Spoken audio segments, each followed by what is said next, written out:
সাল্লাল্লাহু আলাইহি ওয়াসাল্লামের খুতবা দিতা একটা পিলার আসলো, খেজুরের গাছ কাটিয়া লাগাইল। এই গাছও আশ্রয় লইয়া এই গাছও ধরি এই গাছ এলান দিয়ে এই গাছরে ধরি আল্লাহ রসুল সাল্লাল্লাহু আলাইহি ওয়াসাল্লামে খুতবা দিতা।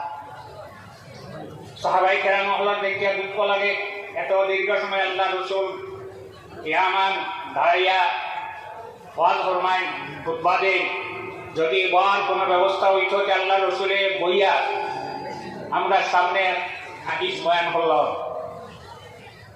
উলামায়ে কেরাম হলরে সম্মান দেই। বুখারী শরীফের সরা ইরশাদুস সারি লি শারহি সহিহুল বুখারী আহমদ কুস্তুলানি রাহমাতুল্লাহ আলাইহির লেখা তানো আমি দেখলাম, আল্লাহুম্মা আরহাম খুলাফাই কুলনা ইয়া রাসূলুল্লাহ মান খুলাফাউ قال رسول الله صلى الله عليه وسلم يرون احاديثي ويعلموها الناس। আল্লাহ রাসূলে দোয়া করেন, আয় আল্লাহ আমার উম্মতের মধ্যে আমার খলিফা হল যারা আছেন তারারে আপনি রহম করো, দয়া করো, মায়া করো। সাহাবায়ে কেরাম হলে জানতেছেন, ইয়া রাসূলুল্লাহ মান খুলাফাউ, আপনার খলিফা কারা?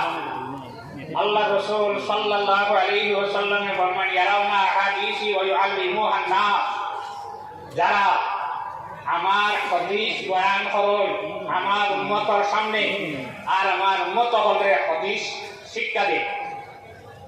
তাই উলামায়ে কেরাম হল জানগা সর্বাবস্থায় সম্মান দিতে হয়।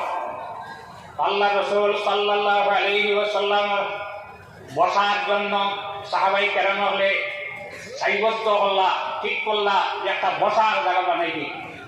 আরেক সাহাবী ফরমাইলা, আগে আল্লাহ রাসূলের কাছে ইজাজত চাও।